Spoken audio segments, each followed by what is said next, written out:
There's a lot of things we can do to protect our trees. Some people will even add a warm light. You know, those red heating light lamps, those heat lamps. You can add that into the structure. Stone is an excellent element to implement around your fruit trees. Stones on the south side, it's like a little heat battery. When the sun hits that stone, that thermal mass is captured into the stone and keeps the whole area warm. We like to water right before the freeze.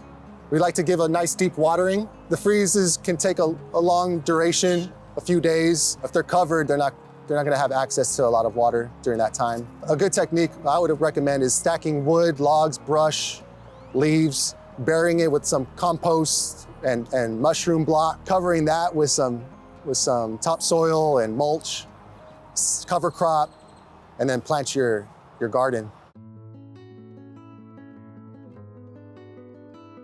In the spring, some of the things to expect is a rise in temperature, and then you have more rainfall, right? During this time, your tree's starting to wake up, and there's gonna be lots of nutrients going up and down the tree. For these nutrients to make their way up and down the tree, you're gonna need water, okay? So water becomes a priority. Your tree is gonna start needing those more nutrients, so it's a good time to spread some compost down.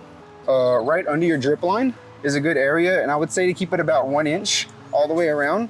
And then you can top that with the mulch. And what this does is during the spring, when you're getting these rains and this heat, that mulch and that compost breaks down and turns into nutrients that then seep down into the soil. You're priming your soil for a good, healthy spring growth.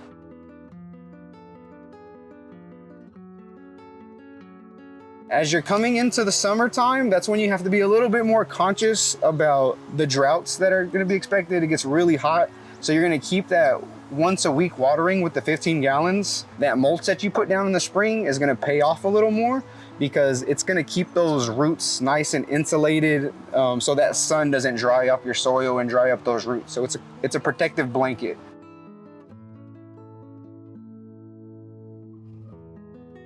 Some light pruning. You're not gonna be doing any major pruning in the fall. You're just preparing for winter, really. Making sure you're remulching.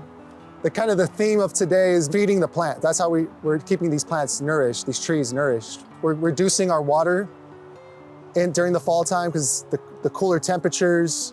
We're not overwatering our plants in the fall because typically, you want to fill the soil, make sure it's hydrated. If it's drying out, of course, give it some water.